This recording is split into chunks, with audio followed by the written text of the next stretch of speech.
Bienvenidos a Fórum Entrevistas.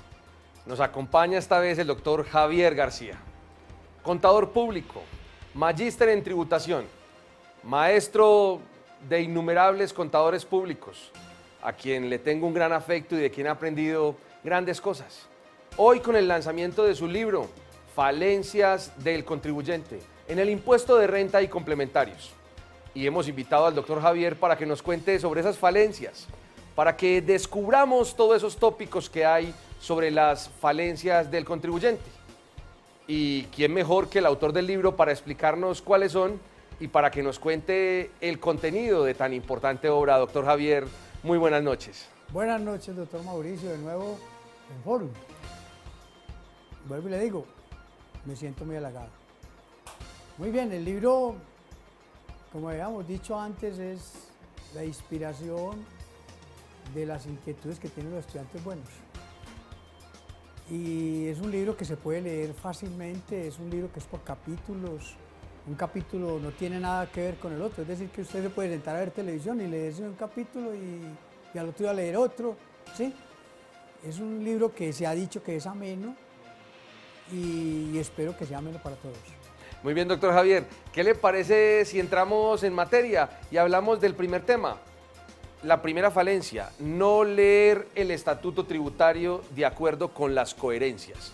¿Qué significa eso, doctor Javier? Eso tiene un significado importante y esa idea nació alguna vez que yo empecé a dictar una especialización. Y entonces empecé a hablar de un tema y un estudiante levantó la mano y me dijo, profesor, yo no vi eso en pregrado.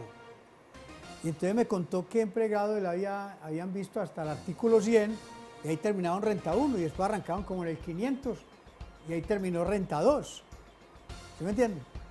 Y entonces yo, pero ¿cómo así? Entonces se me vino la idea de que el estatuto había que leerlo con coherencias. Es decir, si yo estoy leyendo un tema, digamos como pérdidas fiscales, yo encuentro el artículo 147. Pero con el 147, ¿cuántos más tengo que leer para entender pérdidas fiscales? Entonces lo que hago en este capítulo es ponerle unos ejemplos. Entonces van a encontrar unos núcleos temáticos, es decir, el núcleo de pérdidas fiscales, el núcleo de sucesiones ilíquidas, el núcleo de la sociedad conyugal, el núcleo de los ingresos no constitutivos.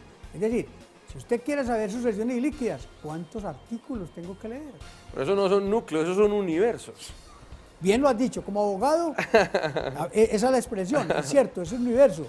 Pero aquí estamos resolviendo, Mauricio, temas muy puntuales. Yo entiendo que en el derecho, hablar de sucesiones ilíquidas, pues un abogado podría hablar 2, 3 años de eso. Sí. Nosotros los contadores, vos lo sabés que vos sos contador y abogado, somos 2 cucharadas de caldo y mano a la presa y a veces no nos gusta el caldo. Entonces nosotros vamos directamente y entonces reunimos todos aquellos elementos que nos sirven para calcular el impuesto. Una de las grandes cosas de tus libros es que son muy fáciles de leer y son muy esquemáticos. Ayer alguno de los grandes profesionales de la tributación en Antioquia le decía que precisamente era muy divertido leer sus libros porque se encontraban esquemas, se encontraban una serie de situaciones que le permitían a alguien entender más o menos o fácilmente un asunto tan complejo como es el derecho tributario. Pero tenemos una segunda falencia, predicar que todos los dividendos son no constitutivos de renta ni ganancia ocasional. Segunda falencia del contribuyente, todos los dividendos son no constitutivos de renta ni ganancia ocasional. Mire, nosotros debemos regresarnos a la ley 75 del 86. El artículo 1 y 2 de la ley 75 del 86 eliminó la doble tributación. La doble tributación era que antes de la ley 75 se grababa la empresa con el 40% de las sociedades anónimas y los socios pagaban impuestos de utilidad. Entonces se eliminó la doble tributación. Entonces, ¿qué se dio inicialmente? Los dividendos son no grabados. Artículo 48, que era el del Estatuto Tributario, que es el artículo 1 de la ley 75. Si usted lee el primer inciso de ese artículo, que es el artículo 48, todos los dividendos son no grabados. Pero a mí hermenéuticamente me han explicado, no señor, es que el párrafo posterior prima sobre el anterior, en un mismo artículo. Si usted lee el párrafo siguiente, le dice, para que los dividendos sean no grabados, entonces dan una serie de cosas y enseguida el artículo 49, que es el artículo, da la fórmula para calcular los dividendos no gravados. Entonces, es cierto que el estatuto tributario dice que los dividendos son no gravados, pero también es cierto que en el contexto usted encuentra que para que esos dividendos no sean no gravados tiene que cumplir unas condiciones. Correcto. Entonces, usted le dice a un contador, páseme el certificado de las acciones, dividendos no gravados. Y entonces usted, si usted no es contador ni tiene relaciones con la empresa, bueno, listo, son no gravados, pero si usted es contador y encuentra que esa empresa tuvo un poco de ingresos no constitutivos, dice, pero ¿cómo que no grabados? Entonces, la segunda falencia es tendiente a que la norma hay que leerla completamente, ¿sí me entiende? Correcto. Y que es cierto que en el estatuto dice que los dividendos son no gravados, eso dice el texto. ¿Qué dice el contexto? ¿Sí me entiende? Que para ser no grabados usted debe hacer unos cálculos. Cumplir unos requisitos determinados. Y esa es la falencia que tiene el contribuyente. Bien lo ha acertado usted, doctor Javier. 1887, ¿cómo se interpretan las normas? Y todavía no hemos sido capaces. Ya llegaremos a los 200 años y no hemos sido capaces todavía con el tema. En el tema de la falencia número 3 dice solicitar como ingreso no constitutivo de renta ni ganancia ocasional la indemnización por daño emergente, conjuntamente con el costo fiscal del activo siniestrado. Y este es un tema que sí ocurre con frecuencia, porque decir que todo daño emergente más el costo también bien complicado. Cuéntenos cómo es esa falencia, doctor Javier. Mire, es muy sencillo. Cuando uno tiene, existen dos indemnizaciones pues a nivel general en activos, y es el lucro cesante y el daño emergente. El lucro cesante sabemos que es grabado, lo dice exactamente el artículo 45.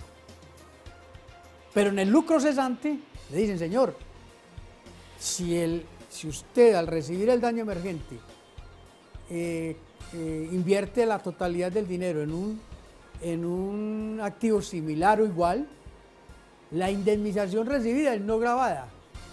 Pero eso hay que entenderlo en el contexto. ¿Por qué? Porque pueden ocurrir dos cosas, Mauro.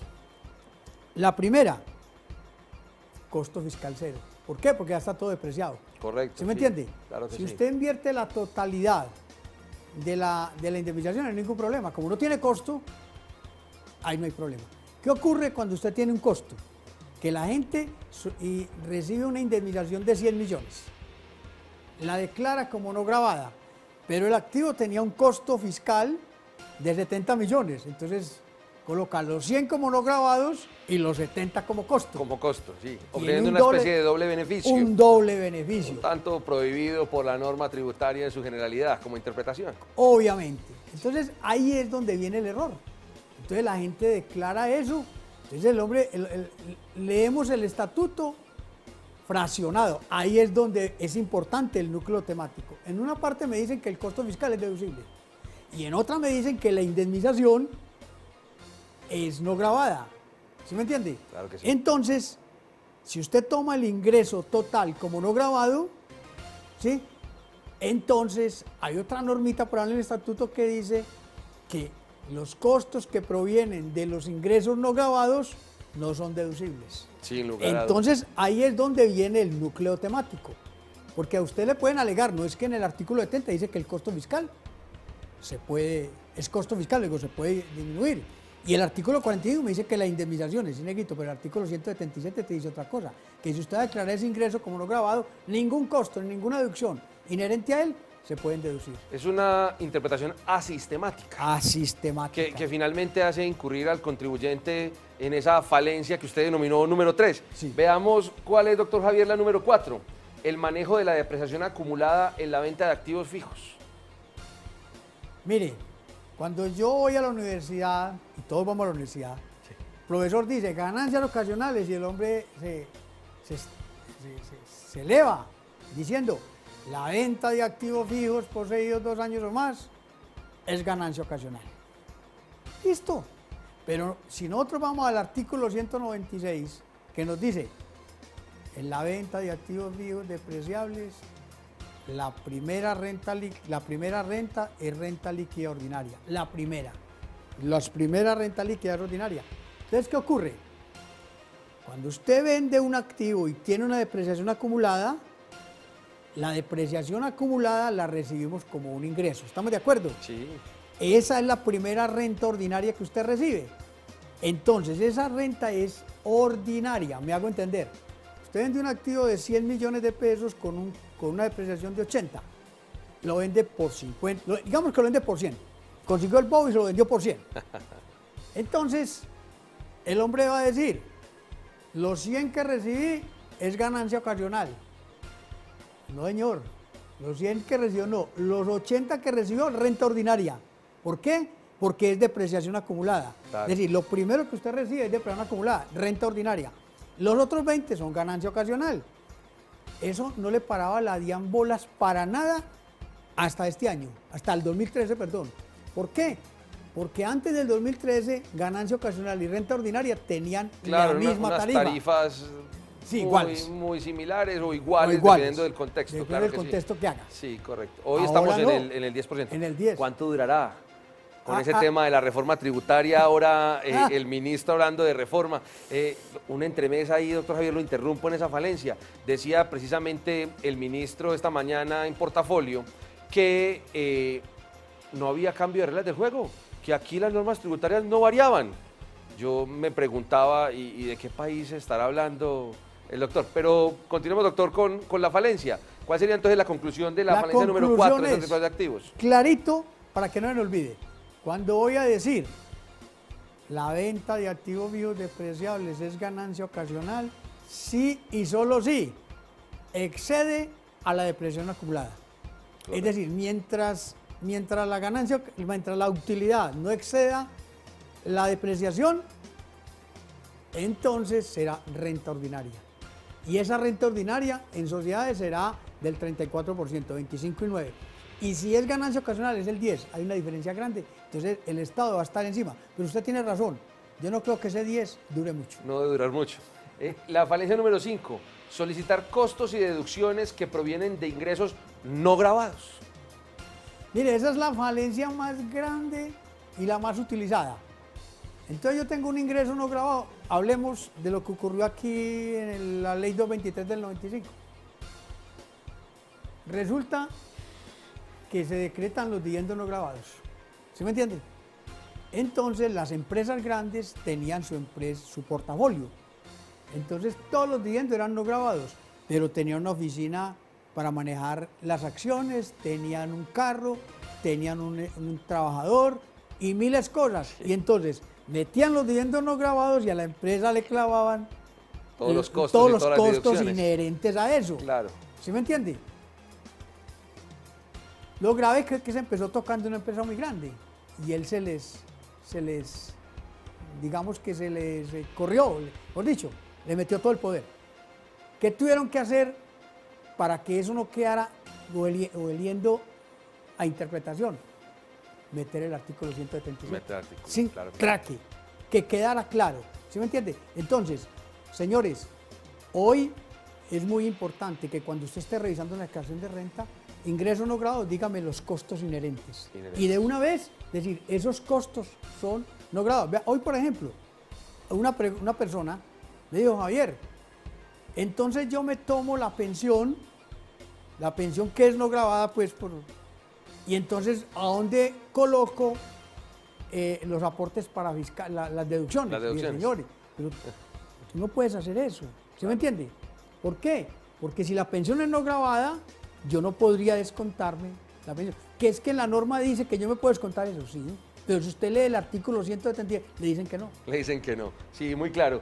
La falencia número 6 dice compensar pérdidas fiscales que provienen de ingresos no grabados o de costos y deducciones sin causalidad. Mire, hay una cosa bien clara.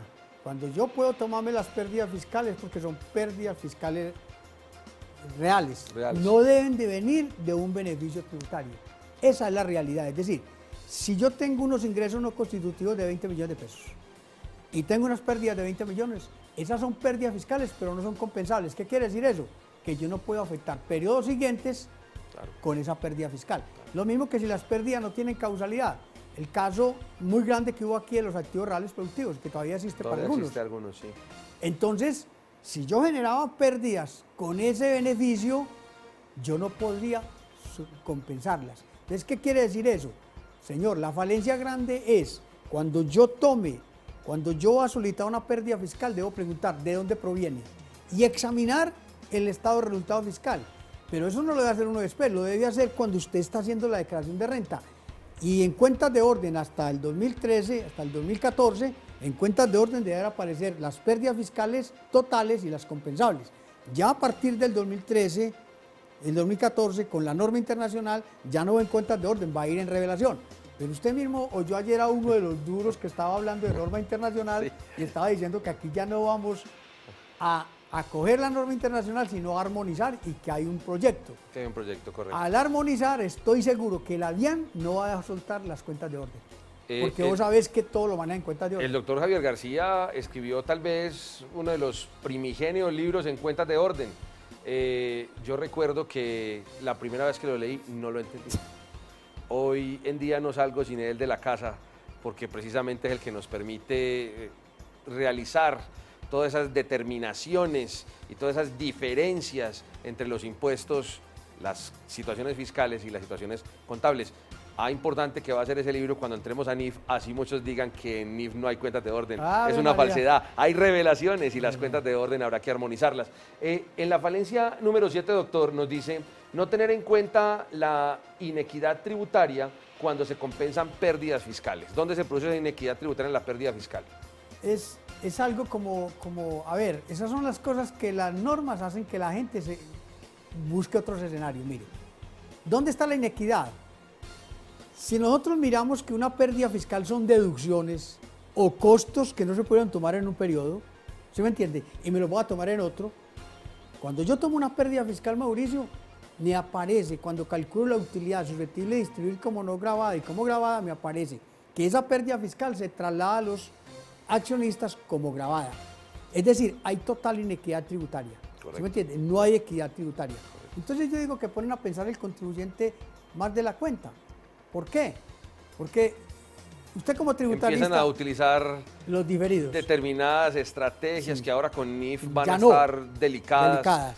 Porque pues, la norma internacional no permite establecer esas amortizaciones cuando claramente son gastos del periodo. Ahí va a haber una confusión. Claro que la misma Dirección de Impuestos dijo seguiremos utilizando el 2649 por unos años, no muy claros contados desde cuándo, dependiendo del grupo, bueno, con algunas diferencias, pero sí existe inequidad en esa situación y el contribuyente piensa en cositas. ¿Cómo en qué cositas, doctor? Una cosita bien sencilla. ¿Qué cositas piensan? Si yo tengo 100 millones de pesos que van a generar una pérdida fiscal y yo puedo colocarlo en un impuesto, en un gasto diferido, entonces yo lo coloco ahí como gasto diferido y al año siguiente que tengo utilidades, descargo esos gastos como deducciones y el hecho de descargar esos gastos no me genera dividendos grabados.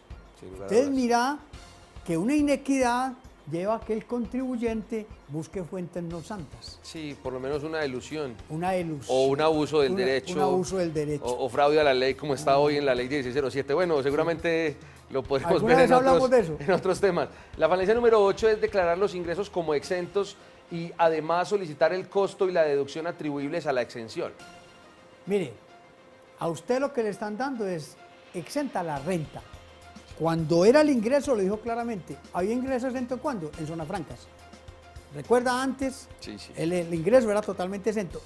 Aquí en este caso estamos hablando de renta exenta. ¿Cuál es la diferencia entre ingreso y renta? El costo y la deducción. Claro. Y que cuando a ti te dicen renta exenta, es la renta exenta. Es decir, está depurado el ingreso. Depurado ya. Menos ya costos, menos deducciones. Eso. Atribuibles, obviamente. Sin las otras falencias. Sin las otras falencias. Entonces toman la renta exenta y se toman el costo y la deducción. Duplican. Entonces, ¿cuántas cosas de esas ocurren? Y la DIAN sabe. Usted tiene una renta exenta y lo primero que le dan es, obviamente que no son cosas pequeñas, cosas grandes. Van y te esculcan los costos y la deducción y te empiezan a preguntar de dónde viene este. Es que eso viene de una exención. Eso es no deducible. No deducible. Muy bien. La número 9, no tener en cuenta las presunciones tributarias. No son unas poquitas, son muchas, ¿no? Nuestro estatuto está plagado de presunciones. Lastimosamente se dice en el tributo internacional que los países altamente evasores son muy frondosos en presunciones.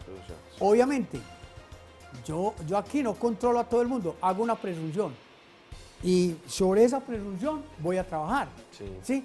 Entonces, si usted coge el estatuto tributario, no es solamente la presunción nosotros conocemos 3 presunciones y no las vivimos. Renta presuntiva, intereses presuntivos y de pronto la presunción bancaria. Pero ¿cuántas, si uno le diera el estatuto y sacara un listado completo, cuántas de derecho, cuántas de hecho hay para cada uno de los elementos del tributo y para cada tributo? Yo creo que la lista sería innumerable, interminable. Y muchas veces los contadores y los tributaristas no tenemos en cuenta esas presunciones al momento de asesorar a los contribuyentes. Eso, entonces, ¿cuál es la falencia? Señor, usted entregó la declaración de renta. Listo. La declaración de renta va a empezar la carrera. Todo está muy bien. Pero, ojo, si la DIAN dice, mire, es que este señor tuvo unas consignaciones de 1.500 millones de pesos y está declarando 100 millones de ingresos, venga, cuénteme de qué son esos 1.500 millones de pesos. Usted lo puede explicar, ¿sí me entiende? Pero si no tiene una explicación válida, ¿eso se le convierte en qué? Sí. Muy interesante para aquellos que dicen, vení, préstame una cuentica, correcto, yo consigno una platica, que mira que eso es poquito, y de poquito en poquito terminan consignando 1.500 millones de pesos en la cuenta de una persona que puede ser comerciante y vienen las presunciones de renta, de IVA y de demás cosas. Interesantísima esa valencia, doctor García. La número 10, no calcular renta por comparación patrimonial. Mire, uno de los grandes problemas que uno puede tener con la declaración de renta, sobre todo de personas naturales, es no hacer la renta por comparación patrimonial. Usted mismo lo ha dicho ahora, crecimiento del patrimonio. Nosotros, es muy clarito, usted tiene 100 millones de patrimonio, digamos 140 porque está declarando, 140 millones. Si tuve una renta líquida de 30 millones, su patrimonio máximo 170. Eso, y eso por regla fiscal y sin descontar gastos que usted debería tener y los gastos por impuestos, demás. Digamos que sea así, pero hay gente que dice 140 y no le van a poner 500 millones de patrimonio. Entonces venga para acá y usted muy bien como abogado sabe que en la DIAN eso se llama enriquecimiento sin causa, pero vencido por un juez, ya eso es a otro precio. Sí, podría ser una prueba de un posible enriquecimiento ilícito y podría finalmente llegar a un proceso de extinción de dominio. La UIAF no le niega a nadie un proceso de extinción por incrementos patrimoniales injustificados. Y ahora con la nueva ley de extinción de dominio, la carga de la prueba la tiene es la persona que resulta investigada por la extinción. Interesante ese tema, doctor, en la falencia número 10. La número 11, no tener en cuenta las diversas formas utilizadas por la DIAN para calcular de manera presuntiva el impuesto de renta del contribuyente. Hay muchas bases de presunción. Aquí se presume por lo que usted quiera. Es decir, hay presunción bancaria, hay presunción por ventas, hay presunción por inventarios, hay presunción por compras. Un ejemplito así sencillo, La DIAN le puede mandar a usted a decir, lo ha hecho, va a asistir a su inventario. Esa es una forma, ahí usted se puede avalar. Pero cuando la DIAN cae de sorpresa y te hace el inventario, ¿sí me entiende? Te mató. Si vos tenés un inventario ahí que no has declarado, estás muerto. ¿Sí me entiende? Lo otro es el control de punto. ¿Cuántas ventas usted hace diariamente para presumirle con base en 4 días seguidos del mes o en 4 meses los del año? Entonces, ¿qué se pretende con esta falencia?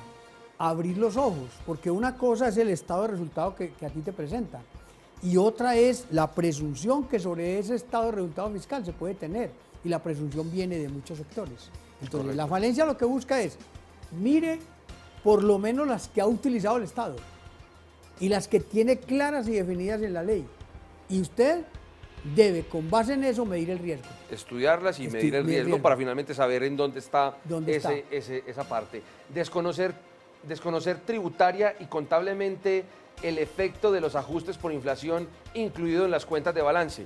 Aquí podemos estar hablando de un asunto que algunas personas no conocieron. Cuéntenos un poquito sobre el ajuste, doctor, y nos dice cuál es ese desconocimiento. Mire, los ajustes empezaron el 1 de enero de 1992 y fueron hasta el 31 de diciembre del 2006. Muchos de nuestros televidentes no habían nacido, no habían empezado la carrera. Estaban pasando rico en su juventud. Estaban tomando teterito. ¿Y qué ocurre, Mauri? Que eso fue un acabose. Entonces, a lo último no sabíamos qué hacer. Entonces, ¿qué hicimos? Colocamos un mundo de activos arriba y un costalado de ajustes por inflación abajo. La bolsa. La bolsa. Bolsa de activos, bolsa de ajustes por inflación, que no es raro ni en compañías gigantes ni en compañías pequeñas. Todas tienen algún problema con el registro de sus activos. Primer problema. Entonces, el gerente le dio por vender un activo. Entonces, el activo está en 500 millones y lo va a vender por 3.000 millones. Pero, ¿y cuánto es el ajuste por inflación? ¿Usted sabe cuánto es el ajuste por inflación de un activo de 1992 a hoy? De 500 millones, 2.500 millones. Porque es 5 veces más o menos, es 556%. Entonces usted le va a ir a decir a la DIAN que el costo fiscal de ese activo son 3.000 millones y que lo vendió por 3.400 millones. Entonces la DIAN le va a preguntar, demuéstreme el costo fiscal. Sí, claro. Muéstrame los cálculos. Muéstreme el cálculo. Y en ese costalado de cosas, ¿cómo hacemos para identificar lo que corresponde? Correcto. Y eso no es una regla de 3 sobre el No, total, no es una porque regla todos de están a 3. diferente fecha. Yo tengo un documento en la página donde explica, donde usted, póngame que le vaya muy mal, haga ese cálculo en 3 minutos. Y algún día de pronto hablamos de eso aquí. ¿Por qué? Porque la norma internacional te lo va a pedir. Sin lugar a dudas. ¿Sí me entiende? Y yo quiero que todos los contadores, cuando les toque hacer eso, que ya deben de estar haciéndolo, lo sepan hacer. Correcto. Yo tengo la fórmula de cómo se calcula eso. Y le he dicho a Mauricio, yo he ido a algunas partes donde me han llamado expresamente a calcular una cosa de esas. Y créame que a mí me da pena, hombre, llegar. ¿Por qué? Porque hago quedar mal el contador. Me siento yo y en 3 minutos le calculo una cosa que el otro lleva 8 días haciéndola. Sí, pero ese es el mismo cuento de la puerta cerrada con la llave. Una cosa es saber abrir la puerta. Pueden ser 3 minutos, pero hay que saber abrir. Son 30 años para haber rayado la formulita, ¿no? Eso es importante. Entonces, esa falencia es importante, muy importante, Mauricio, ahora, porque hay que calcular el ajuste por inflación. Ahí está el ajuste por inflación. La falencia 13 es una de las nuevas, sí, ¿cierto? De las nuevas falencias en la segunda edición. La 13, sí, señor. La 13, muy bien.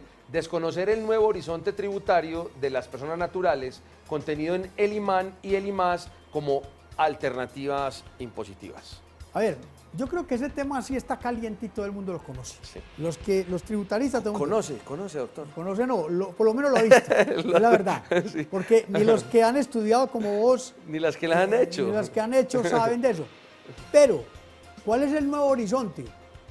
Que en un momento le dijeron al contribuyente, mire, mijo, usted pasa de este calculito, pasa a estos otros 2 cálculos. Sí. Y los tiene que saber y tener unas reglas de juego. Pasamos de renta a renta agradable alternativa, que como renta agradable alternativa más parece un ingreso al cual se le va a cobrar impuesto de renta, ¿no? Es un ingreso a valoren. Claro. Más o menos. Y lo que ocurre, lo más crítico de la situación es que desde las altas esferas se diga que cualquiera puede hacer la declaración. Yo soy magíster y tuve que mandar la declaración mía, hombre, porque eso es tan complicado, que eso es mejor dárselo a otra persona para darle garrote a otro. Pero, ¿cuál es la idea de la falencia? Ahí es más mirar el horizonte. Es decir, no es quedarnos ahí, sino mirar el horizonte del IMAN y el IMAS, que yo creo que es corto. Correcto. En la falencia número 14, hacer inversiones inoficiosas para depurar renta líquida ordinaria sin tener en cuenta la limitante del IMAN. Yo te decía ayer, Mauricio, que esa era la flor de ese libro. Sí. Me parece a mí, pues uno siempre tiene un hijo preferido. Para mí ese fue el hijo preferido. ¿Por qué? Porque fue la que más lidia me dio. ¿Por qué me dio más lidia? Primero, ¿de qué se trata? Se trata de que usted llega donde su contador, digamos que usted no fuera contador ni nada, Mauricio, usted llega donde su contador y le dice, bueno, yo me estoy ganando 15 millones de pesos, entonces el contador se da carrera y dice, le voy a rajar la retención al mínimo. Sí. Entonces, claro, retención en vez de ser 3 millones, 600. Usa toda la... Todo el andamiaje. Estrategia. Toda la estrategia. ¿Cierto? Para lograr tener la retención de la fuente en el nivel mínimo. más bajo. Entonces, y claro, consigna hasta todo el dinero que pueda en el fondo de pensiones 10 años, a 10 años. Bueno, se queda sin liquidez prácticamente, sin con qué mercar para poder hacer eso. aminorar el tributo. Entonces, cuando su contador le dice eso, usted lo aplaude. 3 millones me bajó a 6, no, negrito, usted es un ángel. ¿Qué le ocurre al ángel de esa empresa? Cuando va a hacer la declaración de recuenta, se da cuenta que está el IMAN. Y entonces al hombre le hizo una retención a fuente de 600.000, 7 millones al año. ¿Sí? Y resulta que ahora le sale el contador que es que el impuesto no son 7 millones y no 30 millones. ¿Sí me entiende? Sí. ¿Qué pasó? Que el hombre no calculó el IMAN. Es decir, lo primero que uno debe calcular es el IMAN. Claro, ese impuesto mínimo alternativo. De alternativo no tiene nada. No tiene nada. Pero de mínimo sí tiene mucho. Sí. Entonces usted calcula el impuesto mínimo. Y con base en una fórmula que le está dada ahí por rangos, usted calcula cuál es la renta líquida que corresponde a ese impuesto en la renta ordinaria y se devuelve. Entonces, si yo tengo 100 millones de renta líquida y 150 millones de ingresos, yo solamente obtengo un juego de 50 millones. Sin duda. ¿Para qué hago un juego de 80? Sin duda. Si no me va a servir. Consignó inoficiosamente en el fondo. Congeló 10 años, ¿no? 10 años. Entonces, lo que busca esa falencia, Mauri, es que nosotros los contadores podamos decirle a nuestro jefe o a nuestro cliente, señor, ¿cuánto se va a ganar usted este año? ¿Sí me entiende? Le calculo el imán. Primero vamos con el imán. Con el imán. Y luego nos devolvemos a ver cuál es la estrategia. Señor, la estrategia puede ser de 20 millones, de 30. Y cuando termina el año, el impuesto por renta ordinaria va a ser muy similar, si no igual, al imán. Esa falencia y esa interpretación valen el libro. Ese vale el libro. Yo creo que bien lo ha dicho usted, esa es la flor del libro. En el número 15 dice, en presencia del CREE, presumir que el impuesto de renta realmente disminuido al 25% y que existe un beneficio pleno equivalente al no pago de los aportes parafiscales establecidos en la norma. Realmente sí es el 25%. Mira, a usted le dijeron, bajamos el impuesto al 25%. ¿Sí me entiende? Va a pagar el CREE, pero entonces usted no va a pagar aportes parafiscales por los empleados que ganen menos de 10 salarios mínimos mensuales vigentes. Mira, la cogimos completa. ¿Qué es lo que ocurre? Cuando usted va a examinar las deducciones a que tiene derecho en el CREE frente a las que tienen renta, entonces usted se va a dar cuenta que el beneficio aparente que tiene en los aportes parafiscales nada puede nadar frente al CREE. Es decir, que la sumatoria del CREE y el impuesto restado el beneficio, puede que no sea ninguno el beneficio. Puede que no sea ninguno. De hecho, la tarifa realmente la gente dice, no, es que la tarifa quedó en el 34% consolidada. No es cierto. No es cierto. Porque las bases gravables de los dos son totalmente distintas. Y en ciertos casos es impresionante la diferencia entre la base gravable. No todos los costos y todas las deducciones y todos los no constitutivos quedaron en el CREE. Solamente quedaron algunos del estatuto. Aquí apunta la falencia. Aquel gerente te va a decir a ti, ¿y dónde está el beneficio de los 60 millones que vamos de pagar de ay, yo no sé explicar? Con esa falencia se lo va a explicar. Ahí le explican a usted cómo le va a explicar a su jefe cómo se perdieron los ahorros que se hicieron en todo el tema de seguridad. Todo el tema de seguridad social. La 16, no compensar los excesos de utilidades susceptibles de distribuir como no gravadas sobre la utilidad comercial. El artículo 49 del Estatuto Tributario agregó un tema nuevo. Nosotros calculamos la utilidad comercial, luego calculamos la utilidad susceptible de distribuir como no gravada, restando de la renta líquida el impuesto. Por diferencia, encontramos la utilidad gravada. Me hago entender, si mi renta líquida, mi número de impuesto me da 100 y mi utilidad comercial me da 150, señor, tengo 50 millones gravados. Claro. Y eso está claro. Pero ¿qué ocurría al contrario? Que a mí me diera 150 como utilidad, como utilidad susceptible de distribuir como no gravada y 100 en la comercial. ¿Qué quiere decir eso? Pagué un exceso de impuestos. Claro. ¿Sí me entiende? Entonces, hasta la norma actual, hasta antes de esta norma, eso se perdía. Sí. Ahora no, usted coge esos 50 millones y dice, cuando tenga utilidad gravada, los compenso con esa. O puedo compensar hasta los 2 años anteriores. Entonces, sería una falencia que el contador no tuviera en cuenta eso, no tomara eso, porque esos son impuestos que va a pagar el accionista. Impresionante, claro. que en NIF se va a ver muy reflejado. Se va a ver, ahí sí que se va a ver claro. Se va a ver claro, en la revelación se va a ver claro. El 17, no tener en cuenta los impuestos teóricos. Aquí nos dirán nosotros que estamos locos hablando de impuestos teóricos y que eso no existe, pero sí existen. Existe. Y importante conocer sobre ellos. Mire, un impuesto teórico es muy sencillo, hay varios, pero voy a hablar de uno especial y hay otros 4 o 5. De este especial, que es el que más ocurre, usted tiene una pérdida fiscal y declara una pérdida fiscal de 300 millones. Lo llamó la DIAN y le dijo, venga papá, que es que esa pérdida fiscal no son 300 millones. Le desconozco esto, le quedan 10 millones. El tipo dice, listo. Como no hay cambio en el impuesto por pagar, no hay sanción. Dice, venga papito, que hay un impuesto teórico. Y el impuesto teórico es que usted calcula un impuesto equivalente a al desconocimiento que le hicieron. Es decir, a los 2.90 en ese caso. Los 2.90 diferencia 300 menos 10 y le vas a calcular todo lo que tenga que ver con un mayor impuesto a pagar. Impuesto a pagar. Sí, ese es el principal impuesto teórico. Sí, hay otro, el del artículo 263, pero ahí está claro. Ok, y el 18, no tener en cuenta los límites y los efectos de los descuentos tributarios. Mire, lo primero, el artículo 259 dice, los descuentos tributarios no pueden superar el impuesto de renta, es decir, descuento tributario no puede superar el impuesto de renta. Tengo un impuesto de renta de 100, mi máximo descuento tributario hasta ahí son 100. Yo no puedo aparecer con un saldo a favor. Lo segundo, en el inciso segundo del artículo 259 dice, ningún impuesto, ningún descuento tributario podrá generar, el impuesto de renta nunca podrá ser inferior al calculado por el 75% de la renta presuntiva. Renta presunta, sí. ¿Qué quiere decir eso? Que si yo tengo una renta presuntiva de 100, ¿sí? El 75% de 75 millones, yo no puedo tener un impuesto inferior a 75 millones. Entonces, ¿qué quiere decir eso? Así tenga el límite posible del sí, 100% por el descuento tributario. Correcto. Ahí perdés el descuento tributario. Correcto. Entonces, lo primero que usted tiene que hacer es respetar esos límites. En Colombia existe impuesto mínimo de renta cuando estoy en presencia de descuentos tributarios. Correcto. Lo otro en los descuentos tributarios que tenés que tener es que todos no son de la misma familia.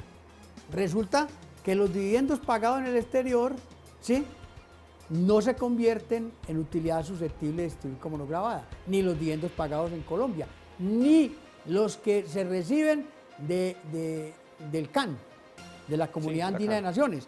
Entonces, ¿qué es lo primero que tenemos que hacer? Cualificar los dividendos. ¿Este dividendo convierte en utilidad susceptible o no se convierte? Hay dividendos que si no se pueden tomar en el año, no se pueden tomar. Hay otros, los pagados en el exterior, que los puede tomar hasta en 4 años siguientes. Entonces, los dividendos hay que cualificarlos. ¿Qué es lo que dice la falencia? Señor, primero cualifique sus descuentos tributarios y en la falencia le dice cómo los cualifica. Entonces, estos pueden ir hasta acá, este va hasta acá, este va hasta acá. Entonces, esto es un galimatías. 18 falencias, 350 páginas, 30 años, 40 años de conocimiento, reunidos en el doctor Javier García.